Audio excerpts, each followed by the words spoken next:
I just got this super cool eyelash curler warmer. It comes with a curler, but I used my Tweezerman curler. It goes right into the little slot, just like the one that came with it, and it warms it up in no time. And it really works. My eyelashes tend to go every which way. And when I use this, it's pretty easy. I can feel it warm on my eye, but it doesn't hurt. But look what it does. It totally brings all those weird little lashes and the edges up and out and curled. I think it was like 20 bucks on Amazon, but it was definitely worth it.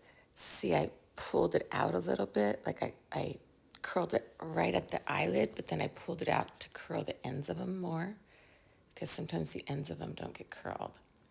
This side's a little tricky to do with the camera, but see, I clamp the root, then I let it go a little bit and go to the end of my lashes and clamp again.